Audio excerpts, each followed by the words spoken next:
ہے نماز جمعہ چھوڑنے والے کا حکم کیا ہے، نماز جمعہ کی اہمیت و فضیلت کیا ہے. لیکن اس سے پہلے میں آپ کو یاد دلاؤں،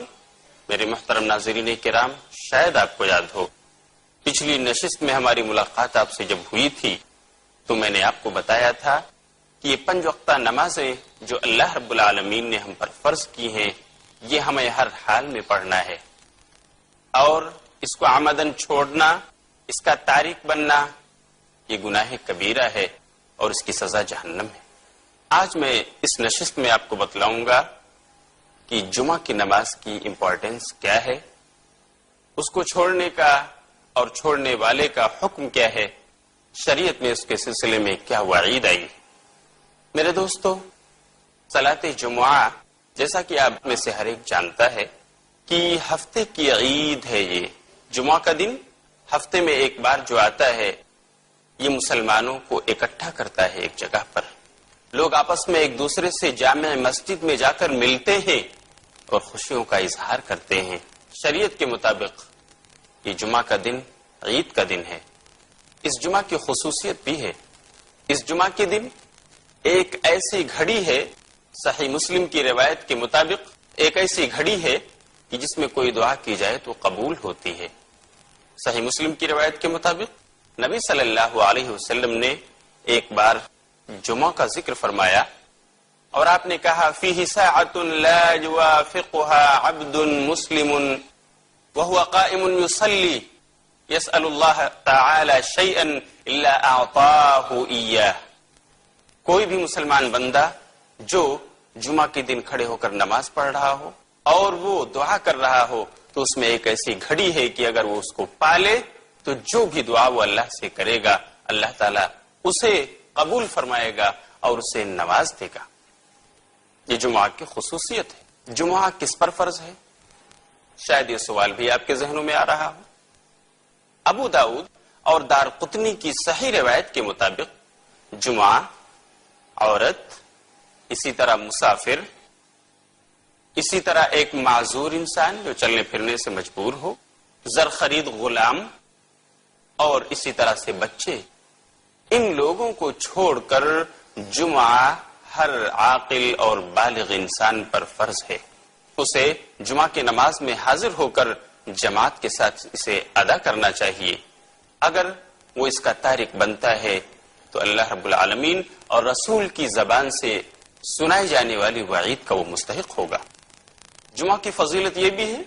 کہ قرآن کریم میں اللہ رب العالمین نے اسی نام سے ایک پوری سورت نازل فرما دی. چنانچہ آپ سورۃ الجمعہ سورت نمبر 62 اس کو عام طور پر امامان صلاۃ سے، ائمہ کرام سے سنتے رہتے ہیں جو لوگ نماز کی امامت کراتے ہیں، یا یوں ہی آپ اگر قرآن کی تلاوت کرتے ہیں تو آپ کو سورہ جمعہ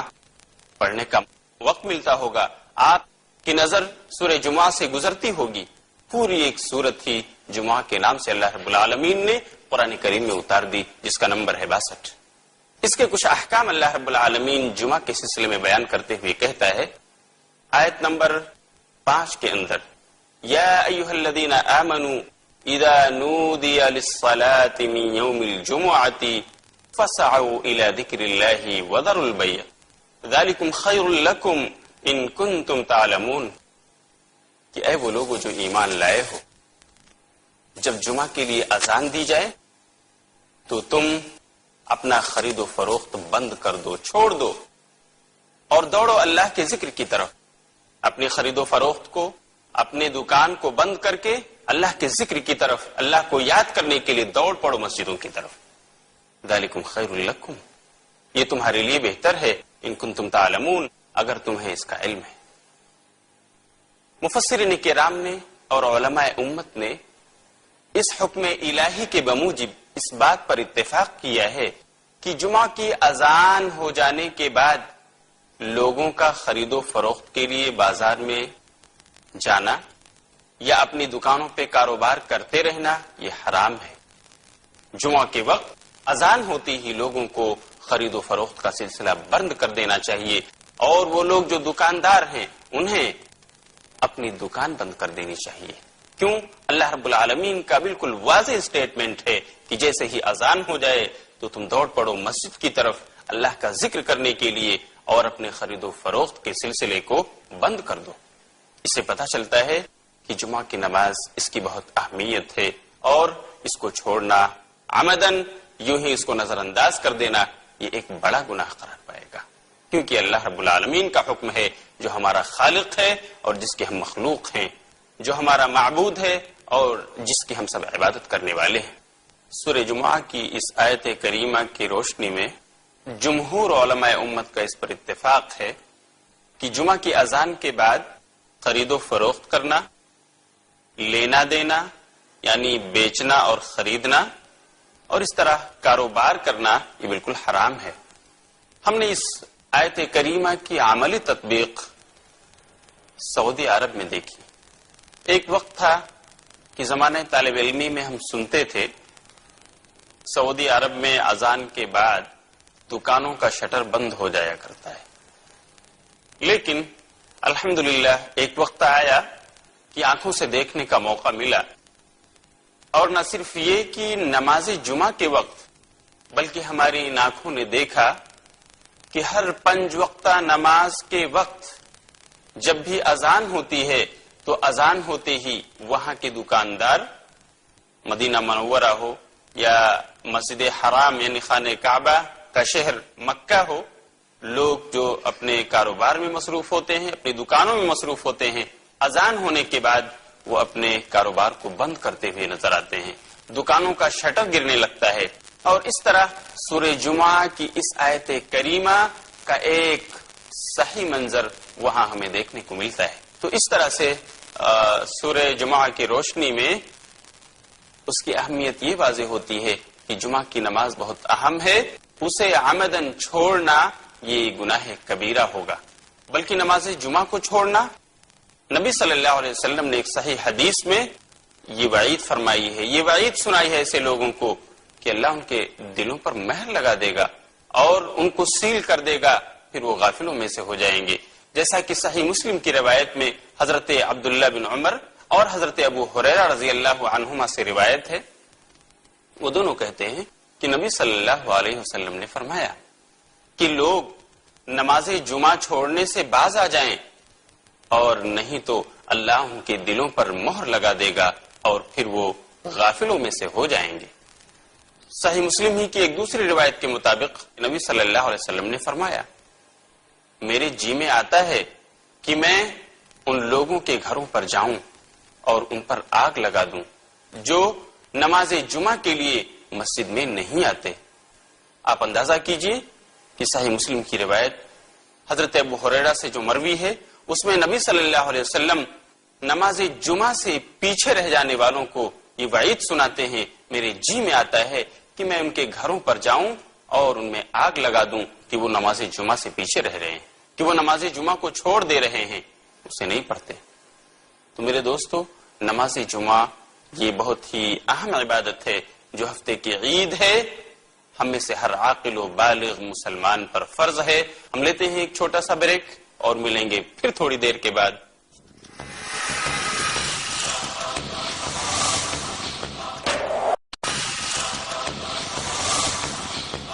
بسم اللہ الرحمن الرحیم۔ ناظرین کرام، اس نشست میں دوبارہ آپ کا استقبال ہے۔ السلام علیکم ورحمۃ اللہ وبرکاتہ۔ ہم آپ کو بتا رہے تھے جس طرح نماز پنجگانہ کی تاکید کی گئی ہے اسے پڑھیے، اس کا چھوڑنا کفر ہے۔ جس طرح نماز جمعہ کی ادائیگی کے لیے تاکید کی گئی ہے کہ اسے عمدن چھوڑنے پر اللہ دلوں پر مہر لگا دے گا اور پھر غافلوں میں سے ہو جاؤ گے، ایسے ہی تاکید اس بات کی بھی موجود ہے کہ نماز باجماعت کا اہتمام کرنا چاہیے۔ آپ نمازیں پڑھیے لیکن جماعت کا اہتمام کیجیے، جماعت سے اپنے آپ کو الگ رکھ کر اکیلے اور تنہا نماز پڑھنے کی عادت مت ڈالیے۔ چنانچہ ایک روایت جو بخاری اور مسلم دونوں میں منقول ہے، یعنی متفق علیہ روایت ہے، جس کے راوی حضرت ابو ہریرہ رضی اللہ تعالیٰ عنہ ہیں۔ نبی صلی اللہ علیہ وسلم اس میں فرماتے ہیں، لقد هممت ان آمر فتيتي فيجمعوا حزما من حطب ثم آتي قوما يصلون في بيوتهم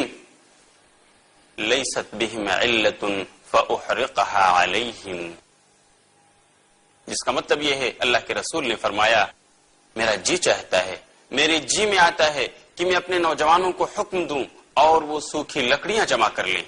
پھر میں ان کو لے کر کے جاؤں ان لوگوں کے گھروں پر جو نماز اپنے گھروں میں پڑھ رہے ہیں، وَلَيْسَتْ بِهِمْ عِلَّةٌ، حالانکہ ان کے ساتھ کوئی عذر نہیں ہے، بغیر کسی بیماری کے، بغیر کسی بارش کے، بغیر کسی سبب کے جو معقول ہو، اس کے بغیر وہ اپنے گھروں میں نماز پڑھ رہے ہیں، میں جاؤں اور ان سوکھی لکڑیوں کو ان کے گھروں میں جلا کر آگ لگا دوں، فَأُحْرِقْهَا عَلَيْهِمْ، کیوں؟ اس لیے کہ وہ نماز باجماعت کے لیے مسجد میں نہیں آ رہے۔ میرے دوستو، آپ اندازہ کرو کہ نبی صلی اللہ علیہ وسلم نے یہ نہیں کہا وہ نماز نہیں پڑھتے اس لیے جا کر کے آگ لگاؤں، بلکہ اس لیے کہ وہ نماز تو پڑھتے ہیں لیکن اپنے گھروں میں اکیلے یکا و تنہا مسجد میں جماعت کے لیے حاضر نہیں ہوتے، اس لیے اللہ کے رسول نے کہا میرا ارادہ ہوتا ہے کہ میں جا کر کے ان کے گھروں میں آگ لگا دوں۔ بعض روایات سے پتہ چلتا ہے کہ اللہ کے رسول صلی اللہ علیہ وسلم نے کہا کہ اگر ان گھروں میں عورتیں، بچے اور بوڑھے معذور لوگ نہ ہوتے تو میں آگ لگا دیتا، لیکن بچوں کی وجہ سے، عورتوں کی وجہ سے اور معذوروں کی وجہ سے میں ایسا کرنے سے باز رہا۔ ناظرین کرام، نماز باجماعت کا اہتمام نہ کرنے والوں کی بابت نبی صلی اللہ علیہ وسلم کا یہ کہنا کہ اگر بچے، معذور اور عورتیں نہ ہوتی تو میں ان کے گھروں پر آگ لگا دیتا، کتنی عظیم وعید ہے، کتنی عظیم تنبیہ ہے، جس سے پتہ چلتا ہے کہ نماز باجماعت ایک ایسی اہم چیز ہے جس سے غفلت نہیں برتنی چاہیے۔ البتہ اس موقع پر میں ایک بات آپ کو یاد دلاؤں جس کی بابت بہت سارے لوگ غلط فہمی میں ہیں اور نہ جانتے ہوئے غیر شعوری طور پر لوگوں کو کرٹیسائز کیا کرتے ہیں۔ ایک ایسی جگہ جہاں پر 5 وقت نماز نہ پڑھی جاتی ہو، جہاں پر کوئی مسجد جیسی عمارت نہ ہو، لیکن کچھ لوگ جمع ہوتے ہوں، اذان ہوتی ہو اور وہاں جماعت کے ساتھ نماز پڑھتے ہوں، تو یہ ان کا جماعت کے ساتھ نماز پڑھنا درست ہے، اس کی اجازت ہے۔ البتہ اس کو مسجد نہیں کہا جائے گا بلکہ مصلی اس کو کہا جائے گا۔ جیسے کوئی کمپنی ہے جس میں بہت سارے مسلم ملازمین کام کرتے ہوں، اگر اس کمپنی کا ذمہ دار کوئی ایسا حال خاص کر دے کہ ٹھیک ہے ہمارے کمپنی کے مسلم ملازمین، ہمارے کمپنی کے مسلم نوکر چاکر جو ہیں، جو ذمہ داران ہیں، کام کرنے والے ہیں، وہ نماز کے وقت اپنی نمازیں اس حال میں ادا کر لیا کریں، اگرچہ وہاں پر 5 وقت کی وہاں لوگ نماز نہ ادا کرتے ہوں بلکہ اپنی ڈیوٹی ٹائمنگ میں جیسے ظہر ہے، عصر ہے، اس وقت وہاں رہتے ہوں اور نماز ادا کرتے ہوں، تو بالکل ان کے لیے اجازت ہے کہ اگر وہ وہاں اذان دیں، مؤذن ہو، اور اسی طرح ان کو نماز پڑھانے کے لیے کوئی انسان ہو معقول، تو اس طرح سے وہ وہاں جماعت بنا سکتے ہیں، نماز پڑھی جا سکتی ہے، شریعت نے اس کی اجازت دی ہے۔ مجھے یاد ہے مدینہ یونیورسٹی کے اندر جہاں میں نے اپنی گریجویشن کی تعلیم مکمل کی ہے اور الحمدللہ 4 سال رہنے کا موقع ملا ہے، مسجد نبوی کا فیض بھی ہمیں حاصل رہا۔ مدینہ یونیورسٹی کی بہت ساری فیکلٹیاں ہیں، کوئی کلیۃ القرآن ہے، فیکلٹی آف قرآن، کوئی فیکلٹی آف حدیث، اسی طرح فیکلٹی آف لغہ، فیکلٹی آف شریعہ، فیکلٹی آف دعوہ، اور ہر ایک فیکلٹی دوسرے سے کافی دوری پر ہے، اور جامع مسجد اور زیادہ دوری پر ہے۔ لیکن جب ٹائم پڑھائی کا ہوتا ہے، جب تک کلاسز ہوتی ہیں، طلبہ وہاں رہتے ہیں، اور ہر فیکلٹی میں ایک حال ایسا خاص رکھا گیا ہے جہاں پر طلبہ ظہر کی نماز ادا کرتے ہیں، اور وہاں صرف اس حال میں ایک نماز ادا ہوتی ہے، لیکن اذان دی جاتی ہے اور وہاں امامت کے لیے ایک انسان مقرر ہے جو امامت کراتا ہے، اور لوگ اس کے پیچھے اس نماز کو ادا کرتے ہیں اس مصلی میں۔ اگرچہ وہ مسجد نہیں ہے، 5 وقتہ نمازیں اس میں نہیں ہوتی، صرف طلبہ جو پڑھنے کے لیے آتے ہیں وہی اسٹوڈینٹس وہاں حاضر ہو کر صرف ایک وقت نماز ظہر ادا کرتے ہیں، لیکن اذان دی جاتی ہے، وہاں جماعت بنائی جاتی ہے اور لوگ اس اہتمام کے ساتھ نماز ادا کرتے ہیں، تو یہ جائز ہے، شریعت میں اس کی اجازت ہے۔ البتہ عام اوقات میں طلبہ جب چھٹی پہ ہوتے ہیں یا ان کے فرصت کا وقت ہوتا ہے عصر کے بعد، وہ مسجد نبوی میں جا کر نمازیں ادا کرتے ہیں، یا مدینہ یونیورسٹی کی جامع مسجد جو تھوڑی دوری پر ہے وہاں چل کر جاتے اور اپنی نمازیں ادا کرتے ہیں۔ البتہ دراسے کے وقت جب تعلیم چل رہی ہو تو ہر ایک اپنی فیکلٹی کے اندر جو مصلی ہے، جو ہال خاص کیا گیا ہے، اس میں وہ اذان دے کر اور وہاں امام کے پیچھے نماز ادا کرتے ہیں، اور یہ جائز۔ یہ بھی بتانا مناسب ہوگا کہ نماز باجماعت سے کچھ لوگوں کو چھوٹ ہے، کوئی عذر ہے ان کے ساتھ، تو کچھ لوگ ہیں کچھ عذر کی بنا پر وہ نماز باجماعت سے پیچھے رہ سکتے ہیں، جس میں سب سے اہم عذر یہ ہے کہ آدمی کو ایسی بیماری لاحق ہو کہ وہ چل پھر کر نہ جا سکتا ہو مسجد، تو وہ اپنے گھر میں نماز پڑھ سکتا ہے، اپنے بیڈ پر اپنی بیماری کی وجہ سے بیٹھ کر لیٹ کر جس طرح بھی چاہے۔ اسی طرح ایک آدمی جو معذور ہے، کسی وجہ سے چلنے پھرنے سے قاصر ہے، اگر وہ نہیں جا سکتا ہے وہاں پر اور کوئی اس کو لے جانے والا نہیں ہے تو اللہ رب العالمین نے اس کی ضرورت کا بھی خیال کیا ہے، اس کو اجازت ہے۔ اسی طرح وہ آدمی بھی نماز باجماعت سے پیچھے رہ سکتا ہے جس کا راستہ پرامن نہ ہو اور وہ راستے میں خطرات محسوس کر رہا ہو مسجد تک پہنچنے میں، تو اس کے لیے اجازت ہے، رخصت ہے کہ وہ اپنے گھر میں نماز ادا کرے، لیکن اسے یہ کوشش کرتے رہنا چاہیے کہ میں اپنا گھر اس بستی میں جا کر بساؤں جو پرامن ہے، تاکہ میں مسجد تک بآسانی اور سکون و اطمینان کے ساتھ پہنچ سکوں۔ اسی طرح نماز باجماعت سے پیچھے رہنے کا ایک عذر یہ بھی ہو سکتا ہے کہ سخت بارش ہو رہی ہو، اگر ایسی زوردار بارش ہے جو تھمنے کا نام نہیں لے رہی ہے اور اذان دی جا چکی ہے، آپ کا وہاں تک جانا مناسب اگر آپ نہیں سمجھتے ہیں سخت بارش کی وجہ سے، تو بالکل شریعت کی طرف سے اجازت ہے کہ آپ گھر میں نماز پڑھ سکتے ہیں۔ اسی طرح کچھ اور بھی ضرورتیں ہیں جو عذر معقول کی حیثیت رکھتی ہیں، آپ جماعت سے پیچھے رہ سکتے ہیں۔ مثال کے طور پر اگر آپ کا کھانا حاضر ہو چکا ہے، آپ دسترخوان پر بیٹھ چکے ہیں اور آپ کو بھوک لگی ہے، اذان دی گئی، آپ کے کانوں میں پڑی، لیکن اب کھانا حاضر ہو چکا ہے اور آپ کی بھوک کا تقاضا ہے کہ آپ اسے مٹائیں، یہاں پر آپ کو بالکل اجازت ہے کہ آپ اپنا کھانا تناول فرمائیے، کھانا پہلے کھا لیجئے، آپ اپنے پیٹ کو بھی منا لیجئے، تاکہ ایسا نہ ہو کہ آپ نماز میں حاضر ہوں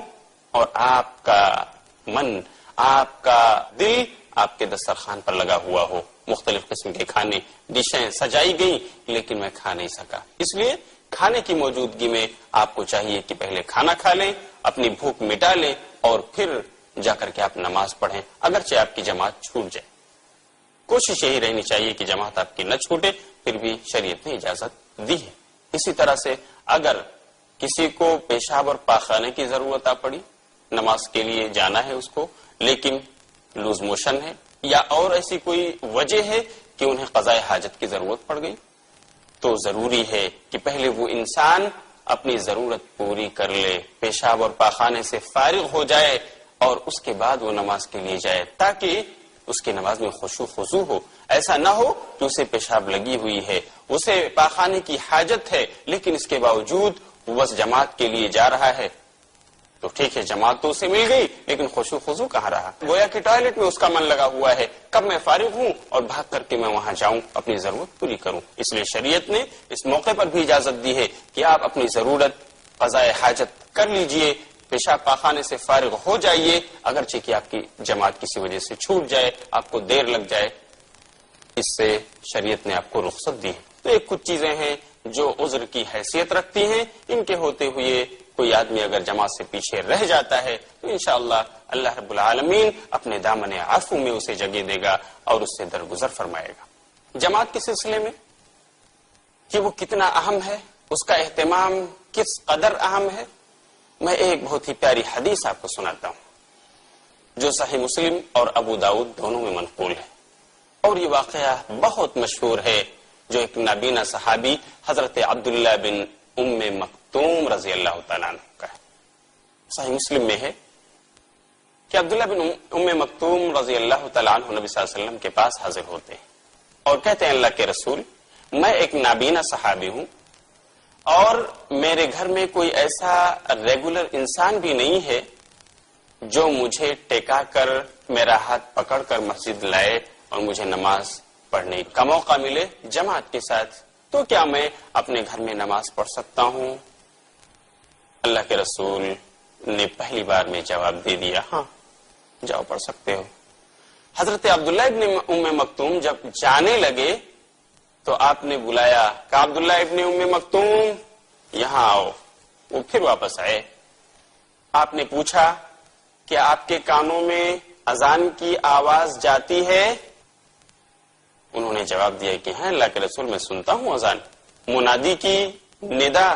میرے کانوں میں پڑتی ہے۔ تب آپ نے فرمایا پھر جماعت میں حاضر ہونا ضروری، مسجد آؤ یہاں آ کر نماز پڑھو۔ انہوں نے کہا اللہ کے رسول مدینے کے راستے بہت ہی پرخار ہیں، کیڑے مکوڑوں کی جگہ ہے یہ، اور کوئی ایسا مداوم انسان بھی میرے ساتھ نہیں ہے جو برابر ہر وقت میرے ساتھ رہے اور مجھے لے کر کے مسجد آئے اور لے جائے۔ اس کے باوجود اللہ کے رسول نے کہا نہیں، مسجد میں آپ کو حاضر ہونا ہے، یہاں آ کر جماعت سے نماز پڑھو۔ آپ اذان سنتے ہو اس لیے آپ کو بہرحال یہاں حاضر ہو کر جماعت کے ساتھ نماز پڑھنا ہے۔ میرے دوستو آپ اندازہ کیجئے ایک نابینا صحابی رسول جن کے پاس کوئی ایسا لڑکا بھی نہیں تھا جو ان کو ٹیکا کر اور مسجد لے جاتا، ان کو راہ بتاتا اور واپس لاتا، اس کے باوجود اللہ کے رسول نے کہا اگر تم اذان سنتے ہو، اس کی ندا تمہارے کانوں میں پڑتی ہے تو جماعت میں حاضر ہونا ضروری ہے۔ خلاصہ یہ ہے کہ ہر حال میں چاہے ہم مصلی میں نماز با جماعت کا اہتمام کریں یا مسجد میں آ کر، ہر حال میں ہمیں جماعت کا اہتمام کرنا چاہیے، اور اس سے غفلت برتنے والوں کو شریعت کی جو وارننگ ہے اس سے ڈرنا چاہیے۔ ہم اخیر میں اللہ رب العالمین سے دعا کریں گے کہ اللہ ابھی تک ہم نے جو کچھ نماز چھوڑنے کے تعلق سے بیان کیا، ہم سب کو اس کے مطابق عمل کرنے کی توفیق عطا فرمائے۔ انشاءاللہ اگلی نشست میں ہم آپ کو بتائیں گے کہ زکوٰۃ کی اہمیت کیا ہے، اور جس پر زکوٰۃ فرض ہو چکی ہے وہ فرض ہونے کے باوجود اسے ادا نہیں کر رہا تو اس کا کیا حکم ہے اور یہ کتنا بڑا گناہ ہے۔ تب تک کے لیے انتظار کیجئے، ہم آپ سے اجازت چاہتے ہیں۔ وآخر دعوانا ان الحمد للہ رب العالمین، والسلام علیکم ورحمۃ اللہ وبرکاتہ۔